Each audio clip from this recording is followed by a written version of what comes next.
Antes de iniciar nuestro mensaje de hoy, me gustaría decirte lo triste que estos días, personalmente y como familia, nos hemos sentido, impactados sería la palabra correcta, por la terrible noticia de lo que sucedió recientemente en la ciudad de Uvalde, en el estado de Texas, y que para este punto tú ya sabes perfectamente qué fue lo que sucedió en aquella pequeña ciudad.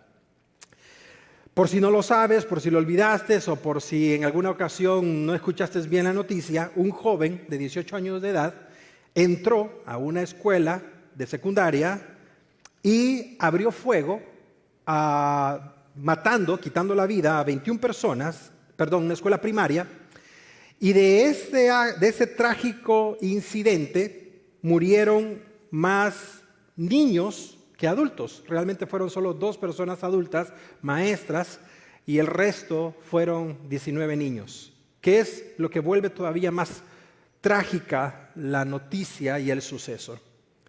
Si bien es cierto, hay tiroteos en este país, y es una pandemia realmente, los homicidios y los tiroteos en la escuela, lo interesante es que el impacto social, el impacto emocional y el impacto mediático que ha tenido esa acción de este joven ha movido a toda la nación y, por qué no decirlo, al mundo entero por las circunstancias en las que se dio.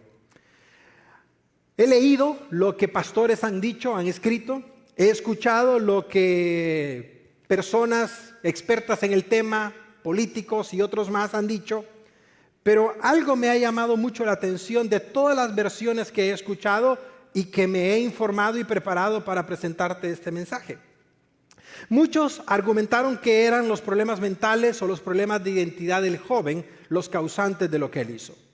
Muchos argumentaron la deficiencia del sistema policial de la ciudad de Uvalde. Muchos argumentaron la deficiencia educativa del sistema a nivel público nacional.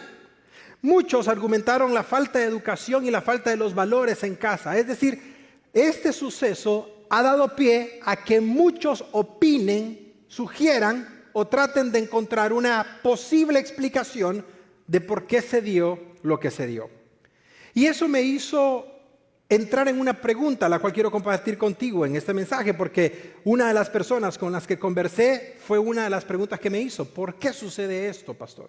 ¿Por qué se da esto? ¿Por qué Dios permite estas situaciones? Y la pregunta que quiero compartir contigo a manera de introducción y reflexión de nuestro mensaje de hoy es la que puedes ver en pantalla. ¿Qué motiva al ser humano?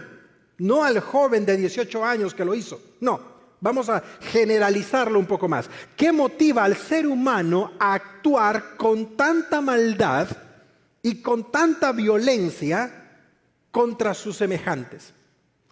Porque no sé si has seguido las noticias. Después del suceso de Uvalde, han habido más tiroteos. Hubo un tiroteo en una iglesia, en el estacionamiento de una iglesia en Ohio, si no mal lo recuerdo. Hubo un tiroteo en un hospital, en donde un paciente asesinó al doctor que lo había operado junto con otra doctora y otros enfermeros. Hubo otro homicidio en donde un reo hispano que andaba huyendo en Texas, entró a la casa de campo de una familia, se encontraba un abuelo con sus 4 nietos, pasando el fin de semana en la cabaña, y este reo que andaba siendo buscado por la policía, sin ninguna razón, sin ninguna justificación, le quita la vida al abuelo, le quita la vida a los 4 nietos, hurta su vehículo y al final vino a ser capturado y asesinado por la policía de Texas. Todo eso después de lo que sucedió en la ciudad de Uvalde. Entonces, pareciera que hay algo que realmente está en caos. Y no me refiero a la política, y no me refiero a la economía, y no me refiero a la inflación, y no me refiero a todo lo que tú ya sabes con el COVID. Sino que hay otra parte de la sociedad que está totalmente descontrolada y se manifiesta a través de los actos de violencia que acabo de describirte. Analistas de televisión, pastores, profesores, psicólogos, terapeutas de la salud mental han hablado de las posibles razones por las que todo esto está sucediendo. Pero quiero decirte algo, ninguna persona compartió lo que en este mensaje me gustaría compartir contigo. Y lo que considero a la luz de la palabra de Dios es la razón por las cuales se está dando todo lo que estamos viendo en la sociedad actualmente. Sé que lo que tú vas a escuchar probablemente no tenga el eco mediático que las televisoras quisieran escuchar, ni los terapeutas quisieran oír, porque pareciera ser cursi o sacado de forma, de moda o de contexto.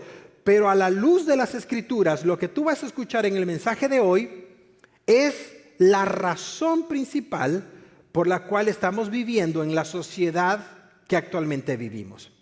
Así es que para responder a la pregunta que acabas de ver en pantalla, tenemos que recurrir a la Biblia. No vamos a recurrir a un manual de psicología terapéutica, no vamos a recurrir a un manual de educación, vamos a recurrir a la Biblia y vamos a ver qué es lo que la Biblia nos tiene que decir en torno a la tendencia que el ser humano, sea hombre o mujer, sea con educación o sin educación, sea con dinero o sin dinero, el ser humano tiene una tendencia proclive a la maldad. Y es por eso que vamos a titular nuestro mensaje de hoy exactamente así. Lo vamos a titular El ser humano y su inclinación hacia la maldad. Padre que estás en los cielos, te damos gracias, Señor, por el servicio que hemos tenido hasta este momento en todos los campus de tu iglesia. Gracias porque hemos podido celebrar, Señor, la Santa Cena. Gracias porque hemos podido entonar cantos a tu nombre y estamos ya listos para abrir tu palabra y ser edificados a través de ella, Señor. El tema del cual vamos a hablar el día de hoy, Señor, es un tema que no goza de popularidad y muy probablemente, Señor, no va a ser aceptado por muchas personas. Pero de lo que vamos a hablar ahora, Señor, de acuerdo a tu palabra, es la razón por la cual la sociedad está hundida, Señor, en esta maldad que ahora vemos. Así es que, Espíritu Santo, pedimos tu dirección para todo lo que vayamos a compartir, porque solamente tú, Espíritu Santo, puede abrir nuestro entendimiento para entender la palabra de Dios. Oramos, Señor, por aquellas personas que enterraron a sus seres queridos esta semana allá en Uvalde, Texas. Todavía sigue impactando, Señor, lo que sucedió. Y como padres y como seres humanos, Señor, nos unimos al dolor de esas familias que perdieron esposos, esposas o hijos, Señor, nietos, bisnietos, a través de ese suceso tan triste, Señor. Oramos por la familia del joven que perpetró todo esto también. Oramos por su mamá, por su padrastro, por su abuelo y también por su abuela, Señor, quien hasta hace unos días estaba peleando por la vida y la muerte, Señor. Oramos por toda la familia, tanto del que cometió estos actos como de las familias inocentes que lo recibieron. Y pedimos que de alguna manera tú puedas poner tu paz que sobrepasa todo entendimiento en sus corazones, Señor. En ese mismo espíritu queremos traer estas peticiones, Señor, el día de hoy a ti. Nuestro hermano José Heriberto, Señor, su hermana falleció en un accidente de tránsito el día de hoy, Señor. Y él estará saliendo para Michigan en unos momentos. Oramos, Señor, que tú lo puedas guiar y puedas abrirle puertas para todo lo legal, para la repatriación del cuerpo y todos los detalles que él tiene que ver. Oramos por su familia, Señor, para que su mamá, quien todavía vive, pueda tener esa paz tuya después de la pérdida de su hija, Señor. Oramos también por José Manuel Morales, hijo de nuestra hermana Sally. En este momento, Señor, él está siendo atendido en la unidad de cuidados intensivos, Señor, del hospital de Grossmont. A las 2 de la madrugada, Señor, fue intervenido para ponerle un respirador artificial, Señor. Y los cuadros médicos no son favorables porque no está respirando por sí mismo, Señor. Intercedemos por José Manuel Morales y pedimos que tú hagas un milagro ahí en la habitación número 16 de cuidados intensivos del hospital de Grossmont. Glorifícate tú a través de traer un milagro de sanidad, si esa es tu voluntad. Y recuerda el servicio de su madre, nuestra hermana Sally, quien por muchos años te ha servido en el ministerio de prisiones de mujeres en la cárcel de Donovan y en muchas otras áreas de tu iglesia, Señor. Gracias, Padre, por lo bueno que tú eres, y oramos por las demás personas, muchas de las que no sabemos, Señor, detalles, pero que tú sí lo sabes para que puedas glorificarte en sus vidas. En el nombre que es sobre todo nombre oramos y todos decimos amén y amén. Hay un versículo en la palabra de Dios que nos da una perspectiva divina de lo que es la maldad.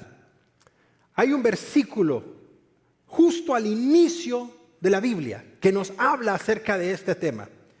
Y no lo vamos a desarrollar completamente por la naturaleza del mensaje, pero sí quiero que lo anotes, lo subrayes en tu Biblia, porque es una de esas raras ocasiones en donde el Padre hace una revisión global de la humanidad y al final da un dictamen de lo que Él acaba de evaluar al examinar su creación. Capítulo 6, versículo 5 del libro de Génesis. Es interesante porque en los primeros capítulos de Génesis dice la Biblia que de cada uno de los 6 días de la creación, Dios vio que era bueno lo que había creado y lo bendijo. Tú lo puedes leer en el capítulo 1 y en el capítulo 2 hasta llegar al capítulo 3, donde cambia todo. Pero en los primeros 2 capítulos tú vas a observar que Dios pasó un control de calidad de su propia creación y al final de cada día Dios evaluaba lo que había hecho y Él determinaba que era bueno y luego lo bendecía. Pero cuando el Señor hace una nueva evaluación después de la caída del ser humano, de la desobediencia del capítulo 3, el Señor vuelve a pasar otra evaluación a la raza humana y lo que observa y encuentra no es lo mismo de los capítulos 1 y 2. Dice el versículo 5 de Génesis 6. Al ver el Señor, refiriéndose al Padre, que la maldad del ser humano en la tierra era muy grande, observa cómo lo presenta el texto, era muy grande, y que todos sus pensamientos, ¿cuáles pensamientos? Los pensamientos del ser humano, los pensamientos del hombre y de la mujer, los pensamientos del ser humano tendían siempre, es un absoluto ahí, siempre tendían hacia una cosa. ¿Hacia qué, iglesia? Hacia el mal. Observa lo que sucede en el versículo 6, lo cual es un versículo que en breve te lo voy a explicar. Dice el pasaje, se arrepintió. ¿Quién? El Padre, Dios, de haber hecho al ser humano en la tierra y le dolió en el corazón. Muchos han utilizado este pasaje para decir de que Dios se equivocó. Porque obviamente si alguien se arrepiente por algo es porque cometió un error y por lo tanto se está arrepintiendo. Y aquí es donde es importante utilizar las herramientas de los lenguajes originales de la Biblia. Porque quiero recordarte que la Biblia no fue escrita en español, tampoco fue escrita en inglés, tampoco en alemán o en cualquier otro idioma. La Biblia y este pasaje fue escrito en hebreo. Y la palabra que se utiliza para el término arrepentirse es la palabra niham, que significa pesar en el corazón. Dicho de otra manera, si tú tienes hijos pequeños o adolescentes y tú les dices a tus hijos no hagan esto y tus hijos voluntaria y deliberadamente hacen lo que tú les dijiste que no hicieran, tú no me dejarás mentir, te duele el corazón, te duele. Y si algunas ocasiones lo has disciplinado físicamente dentro del marco correcto y aceptable, tú sientes el pesar en el corazón. Mi mamá me decía, me duele darte a ti, pero no bajaba la chancleta de la mano. Así que eso no se lo creo mucho. Eran otros tiempos, jóvenes, cuando la herramienta de las madres era una chancleta. Y daba resultado, yo soy testigo de eso. Y si no daba resultado la chancleta, lo que estaba a la mano era herramienta para disciplinar a los hijos. Pero eso lo vemos en otra oportunidad. El pasaje dice que al Dios le dolió el corazón, es decir, le pesó en el corazón el haber visto las actitudes, el comportamiento y el accionar de lo que él había creado.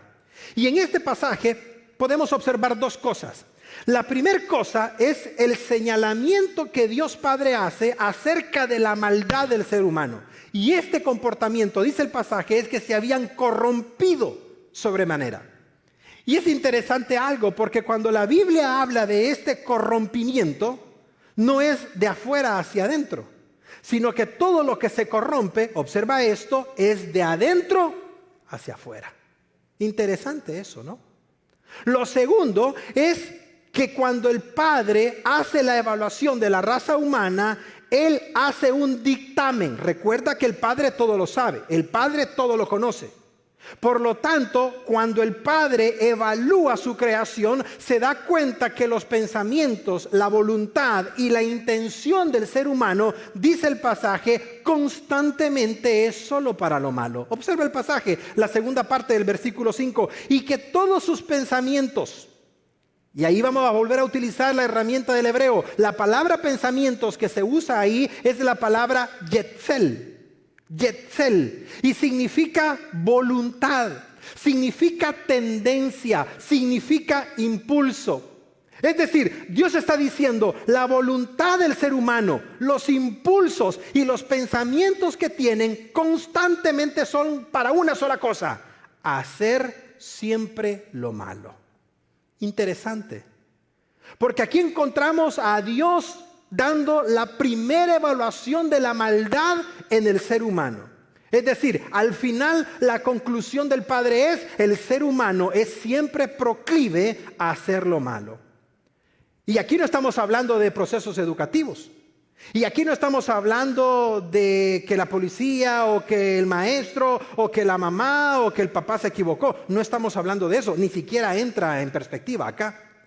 Por lo tanto, nos estamos dando cuenta que Dios está diciendo, hay una raíz en el corazón del ser humano que continuamente lo impulsa a hacer lo malo. Es decir, el impulso para la maldad no viene de afuera hacia adentro, sino que nace de adentro y se muestra en lo externo. Entonces, la primera pregunta que nos debemos de hacer es la siguiente: ¿de dónde surge o se originó la maldad? Entonces, ¿fue Dios quien creó la maldad? No. Dios permite la maldad, pero no creó la maldad y no originó la maldad. Entonces, si Dios no es el origen de la maldad, porque Él es santo y su naturaleza es santa, y Él no puede tener dos naturalezas divididas en donde una sea buena y la otra sea mala, ¿quién o cómo se originó la maldad? Y ese es el primer punto que vamos a ver en nuestro mensaje: el origen de la maldad. Y no sé tú, pero a mí me encanta esto, porque nos da una perspectiva correcta de por qué la sociedad está como está. Y la próxima vez que alguien te diga, es que todo esto es por los factores de socialización del ser humano, es que esto es por las faltas de política educativa que hay, no es cierto. Esa es propaganda barata. Ahora que vienen las elecciones este próximo martes, hay un problema de raíz del ser humano que ningún terapeuta quiere hablar de ello, ningún político quiere hablar de ello. ¿Y sabes cuál es el colmo de los colmos? Que los pastores nos da temor de hablar de ello. ¿Y a qué me refiero? Ahorita lo verás. El origen de la maldad. ¿Dónde se origina la maldad? Bueno, entendamos esto. Vamos a comenzar definiendo la maldad. La Biblia no presenta como libro de texto una definición exacta o conceptual de lo que es la maldad. Pero lo que sí la Biblia nos da son ejemplos, circunstancias y situaciones que cuando sumamos estos ejemplos y circunstancias podemos sacar una definición de lo que es la maldad. Así es que eso es lo que vamos a hacer. De los ejemplos que la Biblia puede presentar, de ejemplos de hombres, mujeres que cometieron actos de maldad, vamos a sacar una definición, la cual verás en pantalla. Tómale foto o escríbela, lo que mejor te convenga. Si sacamos todo esto, pudiésemos decir que la maldad no es la ausencia de Dios, como muchos han dicho. Personalmente me opongo a eso, porque es ilógico. Dios no puede dejar de estar en un lugar. Él es omnipresente. Por lo tanto, la maldad no es la ausencia de Dios, sino que la maldad es la presencia de corrupción, de malevolencia, de depravación en el ser humano y por ende en el mundo o en la sociedad, y que estos actos son totalmente opuestos a la naturaleza y opuestos a la voluntad de Dios. Y eso sí tiene más sentido. Repito, la maldad no es ausencia de Dios, eso es absurdo.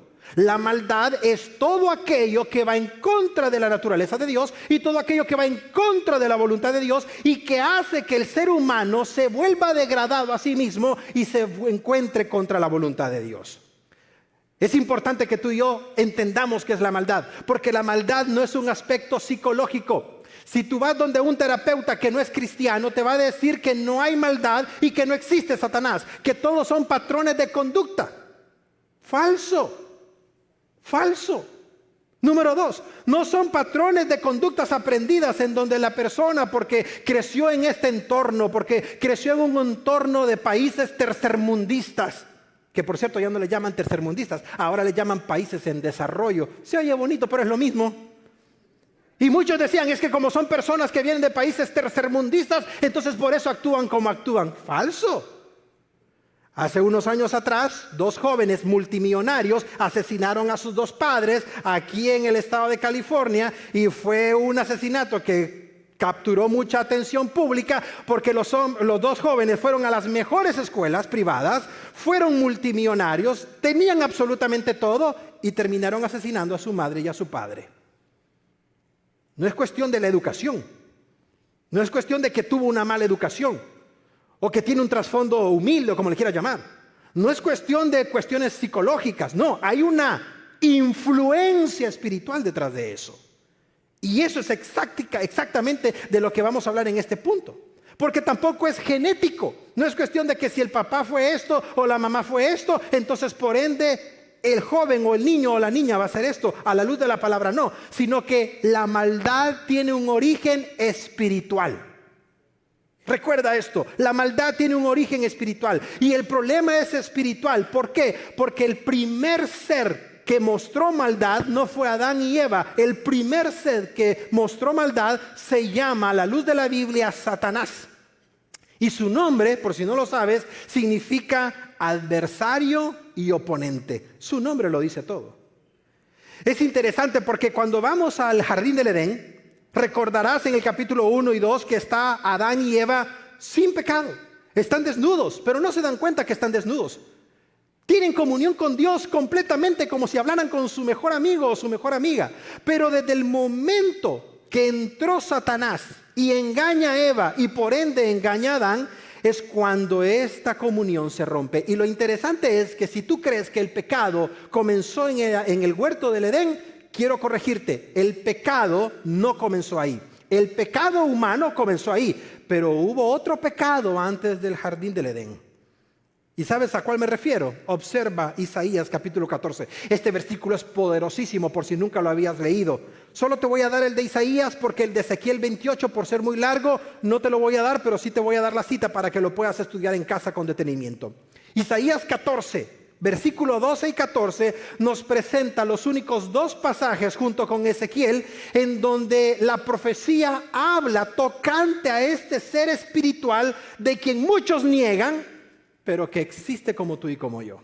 Observa el versículo 12 de Isaías 14. ¿Cómo caíste del cielo, oh lucero, hijo de la mañana? Cortado fuiste por tierra.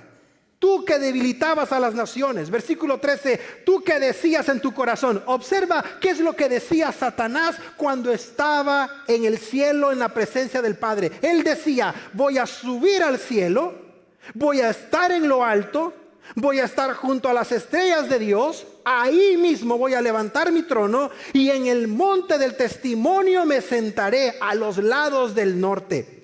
Sobre las alturas de las nubes voy a subir. Y aquí viene el talón de Aquiles de Satanás. Y seré semejante al Altísimo. ¿Qué es lo que Satanás ha querido hacer siempre? Recibir la adoración del ser humano. ¿Qué es lo que Satanás ha querido hacer durante todas las generaciones desde la primer pareja creada? Que el ser humano le adore. ¿Recuerdas cuando Jesús fue tentado en el desierto? ¿Qué fue lo que Satanás le pidió a Jesús? Si me adoras. Si me adoras. Por lo tanto, lo mismo que Isaías está diciendo de Satanás, se repite con Jesús en el desierto y se repite ahora en día. Y aquí tenemos al primer ser espiritual creado por Dios que cometió acto de maldad, nada más y nada menos que en el mismo lugar donde está la presencia del Padre. Por si no lo sabías, Satanás era un ser angelical de los más cercanos creados por Dios y que estaba cerca del trono de Dios. De hecho, ¿tú sabes cómo la Biblia le llama a Satanás? Querubín protector. Ahora nosotros hablamos de Satanás y algunos tienen una perspectiva de un ser con cachos y con cola. Todo eso es irreal. La Biblia describe a Satanás como un personaje de luz, pero que no tiene verdadera luz. Describe a Satanás como una persona o como un ser espiritual totalmente inteligente, capaz de hacer muchas cosas que ningún ser humano jamás podría hacer, incluyendo tratar de robar el cuerpo de Moisés cuando él murió. Pero hay otro pasaje de la Biblia que nos da una perspectiva bastante completa de este querubín protector, y es la segunda cita que te mencioné, Ezequiel 28. La primera, Isaías 14, no la olvides. La segunda, Ezequiel 28, porque cuando tú pones estos dos pasajes en contexto, tienes una radiografía exacta de quién y qué era Satanás antes de descender a la tierra destituido por Dios. Observa lo que dice Ezequiel 28:12. Es una porción bastante larga, no está en pantalla, pero sí la puedes seguir conmigo desde tu Biblia. Ezequiel 28:12. Así ha dicho Jehová el Señor: tú eras el sello de la perfección, lleno de sabiduría y acabado de hermosura. En Edén, en el huerto de Dios estuviste, gloria a Dios. Observa cómo es que la serpiente se podía mover perfectamente en el huerto, porque ahí estuvo. Porque ahí estaba. De toda piedra preciosa era tu vestidura, de cornerina, topacio, jaspe, crisólito, berilo y ónice, de zafiro, de carbunclo, esmeralda y oro. Los primores de los tamboriles y flautas estuvieron preparados para ti. Y esta parte me encanta. Dios Padre le dice a Satanás: en el día de tu creación. ¿Qué significa eso, iglesia? Que Satanás es creado. Significa que hasta el día de ahora, aunque le duele y aunque no lo acepte, él fue creado por el Padre. Por lo tanto, se tiene que doblegar al Padre y tiene que doblar sus rodillas al Padre y tiene que reportarse ante el Padre. ¡Gloria al Señor! Me encanta porque en el libro de Job le dice el Señor: ¿dónde anda Satanás? Aquí rodeando la tierra y buscando hermanos de Shadow Mountain. Me encanta porque Dios le dice a Satanás: tienes que rendirme cuenta de dónde andas. Tienes que rendirme cuenta de lo que haces. Por eso cuando tú y yo estemos en una prueba, en una situación, veamos que Dios la ha permitido con un propósito. Señor, me estoy quebrando la cabeza. Yo no entiendo qué me está pasando ni por qué estoy viviendo esto, pero confío en tu perfecta voluntad, Señor. Confío en tu perfecta voluntad. Como me dijo una persona con la que hablé esta semana: pastor, mi esposo me puso una demanda de divorcio, quiere quedarse con la custodia de los niños, quiere dejarme en la calle. Yo no entiendo lo que está pasando, pero yo he decidido confiar en el Señor, pastor. ¿Y sabes lo que le dije? Ya lleva la victoria ganada. Porque aunque usted no entienda de esto de abogados y de todo, si usted confía en el Señor de todo corazón y hace lo correcto, Dios siempre va a estar con usted. Y Él siempre le va a sacar adelante. En este pasaje dice el Padre: tú, querubín protector, fuiste creado. Sigamos, versículo 14.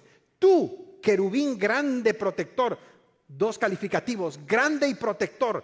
Yo te puse en el santo monte de Dios. Me encanta. Yo, el Padre, te puse en el santo monte de Dios. Ahí estuviste, en medio de las piedras de fuego te paseabas. Versículo 15: perfecto eras en todos tus caminos, desde el día que fuiste creado hasta que se halló en ti maldad.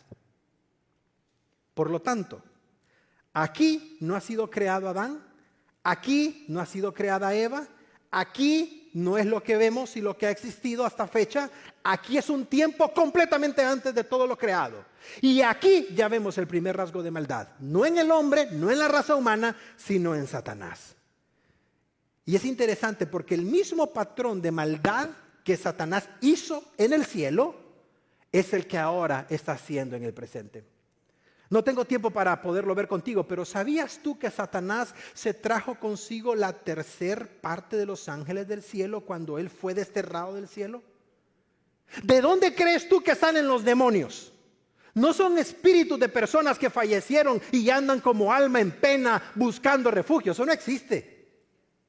Los demonios tal cual aparecen en la Biblia y específicamente en el Nuevo Testamento son demonios, ángeles caídos al servicio de Satanás. ¿Por qué crees que Pablo dice en Efesios que tenemos lucha contra ángeles, contra huestes de maldad en lugares y regiones celestes?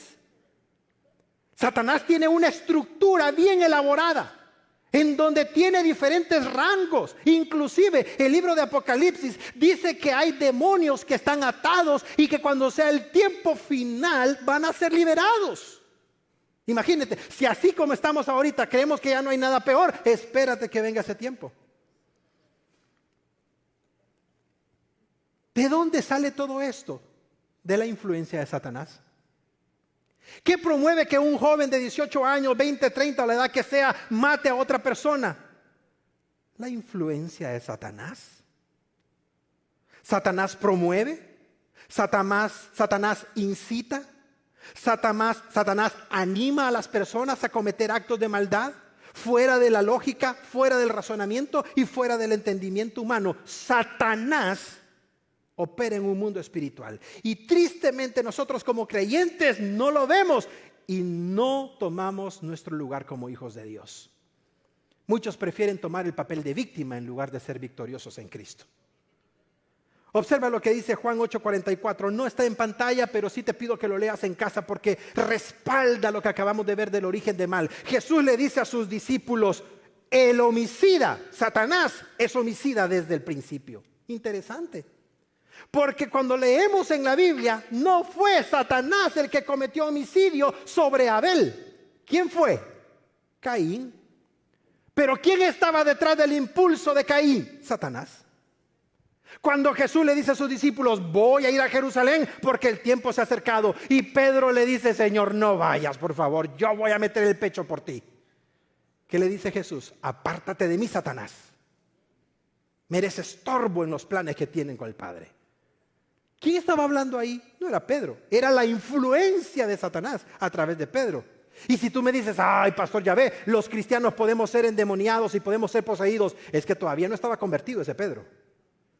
Porque a los días negó al Señor, a los días salió corriendo. Pero ya no vuelves a ver una situación similar cuando después de Hechos 2 vemos a Pedro lleno del poder del Espíritu Santo. Así es que yo te pregunto: ¿tienes al Espíritu Santo? ¿Lo tienes, iglesia? Porque si realmente lo tienes y si realmente has conocido la gracia de Dios, entonces en tu corazón y en tu mente no puede estar el Espíritu Santo de Dios y a la misma vez Satanás. No puede, no existe tal cosa. Creo que para este punto tú ya sabes cuál fue el origen del mal de acuerdo a la Biblia. No de acuerdo a tu texto bíblico de tal religión, no de acuerdo a lo que el pastor piensa, no de acuerdo a un libro de psicología. De acuerdo a la Biblia, el mal comenzó con Satanás. Y Satanás es la representación espiritual de la maldad. Ahora hablemos de las manifestaciones de la maldad. Ya tenemos claro el origen de la maldad. Hablemos ahora de las manifestaciones de la maldad. Observa, hay 5 manifestaciones que por razón del tiempo vamos a verlas rápidamente, pero quiero pedirte que por favor las escribas o le tomes fotografía y las estudies en tus grupos de hogar durante la semana, porque estas 5 apenas son las que resumimos, que sucedieron en el inicio, pero que yo te garantizo siguen el mismo patrón, porque si algo Satanás no puede hacer es introducir cosas nuevas. Siempre utiliza las mismas cosas del ayer. Observa las manifestaciones de la maldad. La primera que se dio, y la acabamos de ver con detalle en Isaías y en Ezequiel. La primera, la soberbia, la autosuficiencia. Y eso lo vimos en la persona de Satanás, tanto en Isaías como en Ezequiel. ¿Y qué es lo que ahora vemos en la mayoría de seres humanos? La misma tendencia de soberbia y la misma tendencia de autosuficiencia. Exactamente lo mismo. Segunda manifestación, cuando soy soberbio y cuando me creo autosuficiente, entonces viene la desobediencia, porque yo ya no tengo que sujetarme al Padre, yo ya no tengo que hacer lo que Dios manda, yo voy a vivir mi vida como yo quiera, y si yo creo que esto es bueno, aunque sea malo, yo voy a vivir de acuerdo a mi propio estándar de vida. Desobediencia. ¿Y a quién vemos ahí? Adán y Eva. Adán y Eva tuvieron el paraíso disponible para ellos, pero siempre hubo otra oferta mejor que hacer y tú ya conoces la historia. Número 3, de la desobediencia y de la soberbia se dio paso al homicidio. ¡Qué interesante! Mira cómo va caminando la cosa. Mira cómo es de progresiva la maldad en el corazón de las personas. El tercer aspecto es el homicidio. ¿Cómo se reflejó el homicidio? Con el asesinato de Caín y Abel. Y aún así, si tú lees el capítulo 4 de Génesis, tú vas a encontrar cuando Dios le dice a Caín: Caín, tú tienes la capacidad de no hacerlo porque el pecado está a las puertas, pero tú te puedes dominar sobre el pecado. Al final, Caín decidió asesinar a su hermano Abel, lo cual se convirtió en el primer asesinato, homicidio de la Biblia. Cuarto, depravación sexual. Qué interesante. Qué interesante. Porque ahora le llaman vivir tu vida como tú quieras. Ahora le llaman libertad para salir del closet, aunque en realidad y espiritualmente hablando es depravación sexual. Eso es. Y es interesante porque esto se dio en esta sociedad antidiluviana que describe Lucas capítulo 17 versículo 26. No nos importa Dios, no queremos vivir con las reglas de Dios, queremos vivir a nuestra propia manera, queremos establecer un nuevo patrón de vida, queremos vivir como se nos dé la gana. Y eso implica, como vamos a ver más adelante, desórdenes sexuales. Te pregunto, ¿no te parece similar a lo que estamos viviendo ahora en día? ¿Te parece increíble esto?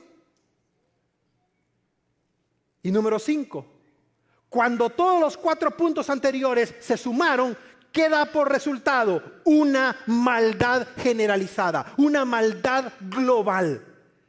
Entonces, cuando llegamos al capítulo 6, versículo 5 de Génesis, es cuando entendemos por qué Dios dijo: es que esto ya está corrompido.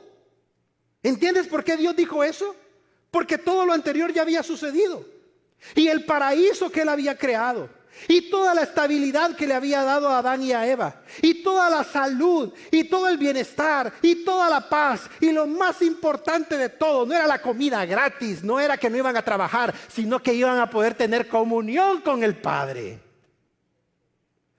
Que eso fue lo que más dolió que perdieran. Deja a un lado los beneficios. Es que tuvo que haber sido hermoso platicar con el Padre sin interrupciones. Es que tendría que haber sido maravilloso escuchar la voz del Padre moverse en el Edén y hablar con Él como si estuviésemos hablando con nuestro cónyuge, nuestra esposa, esposo, con libertad, sin problemas. Esa parte es la que más dolió que perdiera el ser humano. Y por eso cuando Dios evalúa todo, Él dice: veo que el ser humano no ha hecho lo que yo quería, por lo cual lo creé. Y veo todavía que en su corazón solo el impulso es hacer lo malo, lo malo, lo malo, lo malo. Comenzó con una soberbia en el cielo, terminó con una maldad generalizada y globalizada en la sociedad y en la raza humana. No olvides esto, por favor. Si algo vas a recordar de este segundo punto, es que la maldad y el pecado son progresivos. Son progresivos. Y cuando menos sientas, el pecado te va a alcanzar. Y si tú me preguntas, Pastor Eric, ¿cómo compararía la maldad y el pecado? Como el cáncer. El cáncer no se queda encapsulado. Una vez el doctor lo toca o se despierta, sucede una metástasis, que vendría a ser como una metástasis espiritual en la vida del creyente. Ya no te importa pecar. Ya no te importa ofender a Dios. Ya no te importa dañar a tu familia. Ya no te importa que te vean. Ya no te importa nada. Y ahí es cuando el creyente cruza la línea y viene la pregunta: ¿realmente conoció al Señor? ¿O simplemente aprendió a hablar como cristiano? Aprendió a caminar como cristiano, pero en realidad no lo conocía genuinamente. Porque te digo algo: si tú realmente has conocido la gracia de Dios, a pesar de que peques, Porque te puedes caer, puedes hacer algo incorrecto, puedes equivocarte. Pero si realmente has conocido la gracia de Dios, el Espíritu Santo te va a traer algo que se llama convicción de pecado. Y te va a traer un remordimiento espiritual que se va a convertir en arrepentimiento. Y arrepentimiento no es llorar por lo que hiciste. Arrepentimiento es no hacer lo que hiciste. Son dos cosas distintas. Y muchos creyentes pueden llorar no de arrepentimiento, sino de remordimiento. Pero mañana lo vuelven a hacer. Y pasado mañana lo vuelven a hacer. Y así sucesivamente. El origen de la maldad, las manifestaciones de la maldad. Ahora veamos las consecuencias de la maldad. Porque ¿habrá consecuencias para la maldad? Claro. ¿Tú qué crees? ¿Que vas a salir campante y sonante como que nada pasó? No. Grábate esto, el Señor te va a pasar factura. Ahí no dicen amén, ¿verdad? Ay, pastor, eso no se escuchó muy espiritual, pero es verdad. El Señor te va a pasar factura. Y no se le va a escapar nada. Imagínate a tu suegra tomando apunte para que tengas una idea, pues. No se le va a pasar nada al Señor. Por lo tanto, quiero que sepas que la maldad y el pecado traen consecuencias.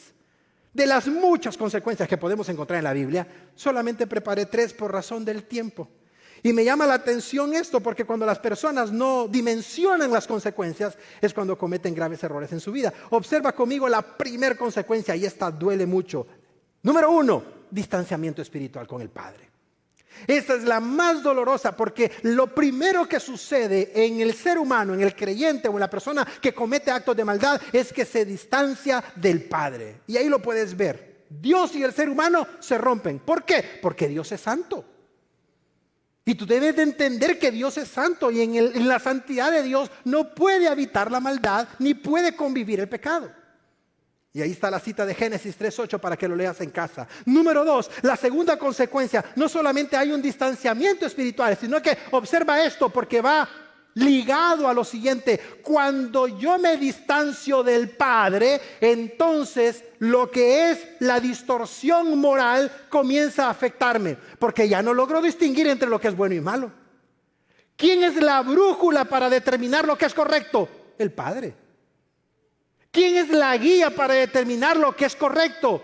Jesús, la palabra. Pero cuando yo me distancio de la palabra, me distancio de Jesús, no tengo comunión con el Padre y no tengo comunión espiritual con nadie, entonces yo comienzo a distorsionar lo que es moral, lo que es correcto. Para mí eso no está bien. Yo creo, yo pienso, yo creo esto y yo voy a vivir mi vida y ahí te la llevas. ¿Y tú sabes qué es lo que pasa? La verdad, que es una sola, se vuelve universal. Es tu verdad contra mi verdad. Es lo que tú crees que es correcto, pero lo que yo creo que es correcto es diferente. Y es por eso que las escuelas públicas aquí en San Diego y aquí en California les están dando preservativos a los niños desde los 12 años de edad. Porque para el sistema educativo de este estado y de este país y de esta ciudad, eso es correcto, aunque es completamente antimoral. Porque le estamos diciendo a los niños y a las jovencitas, tengan sexo, acuéstense con quien quiera. Ahí está el preservativo. Y luego, si quedas embarazada, no te preocupes. Tenemos una oficina en donde si tus padres no están de acuerdo, si nadie está de acuerdo, legalmente no tienes que decirles nada. Ve con tu consejero, ve con nosotros, te vamos a practicar el aborto y no hay problema. No pasó nada. Y cuando la niña llega a los 18 años, ya lleva 4 abortos encima. Por eso te pido algo. Si tú puedes votar el martes, ve a votar. Mi esposa y yo vamos a ir a votar. Y no me salgas con que voy a ir a votar por aquel que me va a dar cheque gratis, por favor. Espero que tengas una conciencia cristiana a la hora de votar. Es lo único que te voy a decir, nada más. Ten una conciencia cristiana a la hora de ejercer tu voto. Y no solamente busques tu beneficio. La tercera, distanciamiento espiritual, distorsionamiento moral, depravación conductual. ¿Observas cómo va el orden? Todo lleva un orden. Absolutamente todo. Y el tercer aspecto de las consecuencias de la maldad es que como yo ya no tengo distorsionada, o como yo ya tengo distorsionado lo moral y ya le llamo bueno a lo malo y viceversa, entonces vienen las depravaciones, y que Romanos capítulo 1 dice que son depravaciones sexuales. Léelo en casa. No tengo tiempo para leértelo, pero en el capítulo 1 de Romanos, Pablo dice: Dios los entregó, versículo 24. Versículo 26, Dios los entregó. Versículo 28, Dios los entregó. En 3 ocasiones, Pablo dice en Romanos 1, por cuanto no tuvieron en cuenta a Dios, Dios los entregó a sus pasiones vergonzosas. Dicho de otra manera, es como si Dios dijera: si ustedes no me quieren en sus vidas, yo los voy a dejar a su libre albedrío y hagan lo que ustedes quieran. Pero no olviden, como dice Eclesiastés 12, que va a haber un juicio. Y vas a rendir cuentas de cómo viviste tu vida. Léelo, Romanos capítulo 1, versículo 24, 26 y 28. Dios los entregó, Dios los entregó, Dios los entregó. Y léelo, ¿a qué los entregó? Las mujeres cambiaron su uso normal, dice Pablo. Los hombres se encendieron en sus lascivias y cambiaron el uso natural. ¿Qué es lo que estamos viviendo ahora en día? Exactamente eso. Y lo que ahora en día la sociedad le llama una libertad sexual, la Biblia le llama pecado y maldad. No le cambies nombre, por favor. El origen de la maldad, las manifestaciones de la maldad, las consecuencias de la maldad. Y el último punto, pero antes quiero hacerte una pregunta. ¿Y entonces cuál es la solución para la maldad? Vamos a llevar a nuestro hijo a donde un buen terapeuta que le ayude a definir su sexualidad. Y tiene 6 años el niño. No. Y no digo esto de una forma despectiva. No quiero que lo tomes así, porque en nuestra iglesia tenemos un departamento de consejería y es muy profesional. Estoy diciendo esto porque si tú eres cristiano, tú tienes que medir tu vida y tomar las decisiones en base a lo que la Biblia establece. Porque si no tomas la Biblia como tu punto de partida, entonces no eres verdaderamente cristiano. Eres primo, eres simpatizante, eres compa, como le quieras llamar. Pero no eres un verdadero discípulo del Señor. Y te digo esto con mucho énfasis. Porque el problema de la maldad no es un problema político, no es un problema educativo, no es un problema psicológico, no es un problema patológico. No es un problema de establecer nuevos estándares como el estado de Idaho, en donde ahora a los maestros les van a dar un arma para que la utilicen. El problema del ser humano, tanto ayer, hoy y siempre, hasta que Cristo vuelva, va a ser la maldad en su corazón. Y entonces la última pregunta, el último punto: ¿cuál es la solución para la maldad entonces, Pastor Eric? Voy a irme a comprar una 357, pastor. Voy a irme a comprar una 45, como que ando en Sinaloa, pastor. ¿Te acuerdas, verdad, cuando andabas allá? Un cuerno de chivo, pastor. Ah. Tú mismo te vas a dar cuenta. ¿Cuál es la solución para la maldad? Ay, me encanta esto. Tú sabes cuál es la solución, tú ya la sabes. Dila fuerte, ¿cuál es la solución para la maldad? Dila fuerte, ¿cuál es la solución para la maldad? Y no lo decimos tú y yo. ¿Tú sabes quién lo dijo? Juan el Bautista.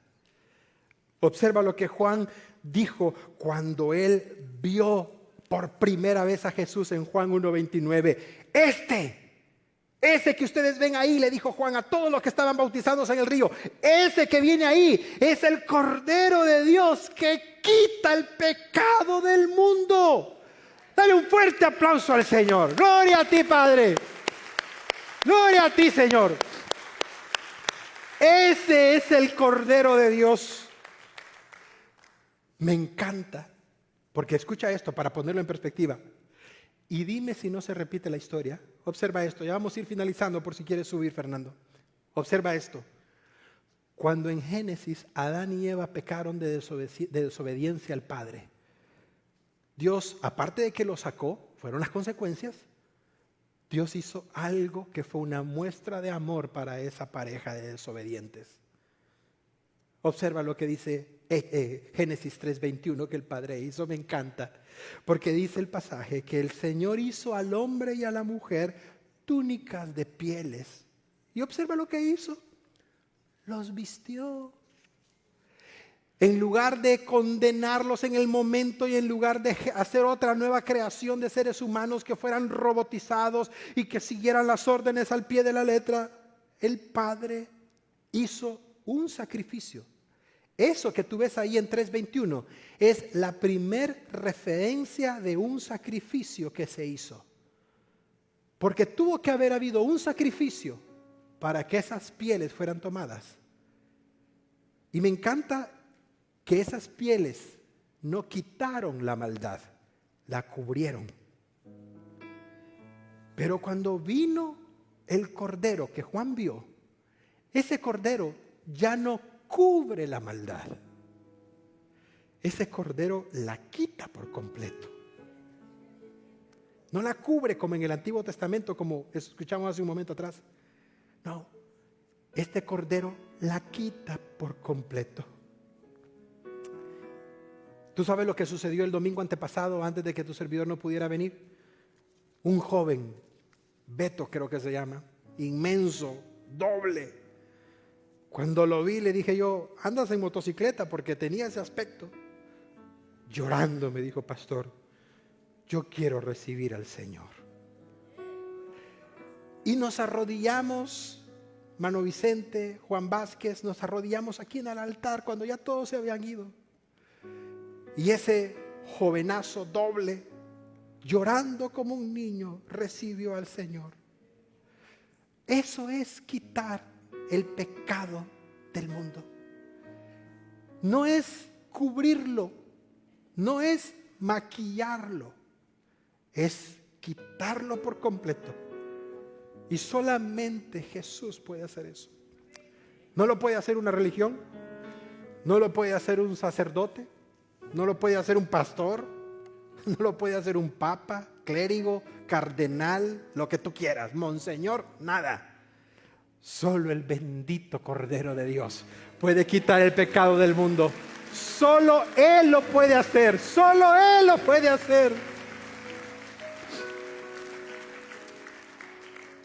Y para todo aquel que cree en su nombre, dice este libro, Él les da el privilegio, la autoridad de ser llamados hijos de Dios. Comencé este mensaje contándote la historia de lo que sucedió en Uvalde con el asesinato de esas personas. Quiero cerrar, si me lo permites, con otro asesinato que lo recuerdo muy bien porque yo estaba estudiando en ese entonces y fue una gran noticia en el año 99. El nombre de esta jovencita fue Rachel Scott. Tenía 17 años cuando fue asesinada mientras estaba almorzando en la cafetería de la secundaria de la escuela de Columbine en Colorado el 20 de abril de 1999, el año en que tu servidor se graduó. En ese evento 20 personas resultaron heridas y fallecieron 13 estudiantes. Fue una matanza de las primeras de las que se tienen registros, terrible acá. 2 jóvenes literalmente endemoniados, riéndose en las cámaras de la escuela, asesinando estudiantes. Hay muchas versiones de lo que sucedió y, por cierto, hasta hay una película que se llama No me avergüenzo, para que tus hijos adolescentes la vean. Entre los testimonios del asesinato de Rachel, los padres dijeron de que los jóvenes que la mataron previo al asesinato la habían estado molestando por su fe, porque ella era una devota cristiana y no le daba vergüenza hablar de Cristo con sus compañeros en la escuela. Uno de los jóvenes que estaba cerca, que sobrevivió, hay varias versiones al respecto, pero una de las tantas versiones es que uno de los asesinos le disparó en la pierna a la joven y le preguntó, ¿crees en Dios? Y ella le dijo, tú sabes que yo creo en Dios, aún con su pierna lastimada. Y el joven le dijo, pues ahora te vas a encontrar con él. Y finalmente la asesinó. El otro joven le preguntó, ¿crees en Dios? Curiosamente. Y el joven que estaba a la par le dijo, yo no creo, yo soy ateo. Ah, bueno, entonces te voy a perdonar la vida, dice que le dijo el asesino.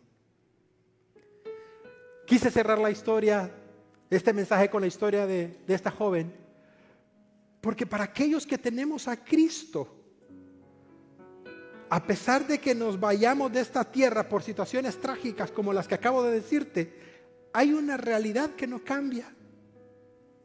Y es que vamos a estar en la presencia del Padre. Yo quisiera decirte que todas las personas vamos a fallecer descansando pacíficamente. Eso no es cierto. Los mártires fallecieron, como dice Hebreos capítulo 11, aserrados, devorados por animales. Pero no importa la manera en la que tú y yo nos vayamos de esta tierra, sí tenemos a Cristo en nuestro corazón. Porque cuando lleguemos al cielo nos van a recibir con los brazos abiertos. Nos van a recibir diciendo: bienvenido hija, bienvenida hija, bienvenido hijo. En lo poco me fuiste fiel, sobre lo mucho te pondré. Entra el gozo de tu Señor. Y eso solamente lo van a escuchar los que han conocido la gracia de Dios. Una de las niñas de la escuela de Uvalde, no recuerdo su nombre, era cristiana, grababa videos diciéndole a las personas cómo podían recibir a Jesús. Y cuando mi esposa me enseñó el video, me dio tanta alegría. Porque de todas las familias que han estado llorando y por situaciones difíciles, una de las que menos han querido hacer público esto son esa familia. Porque no dudo que ellos saben dónde está su hija y ahora a quién le está alabando y a quién le está sirviendo. Dale un fuerte aplauso al Señor, iglesia.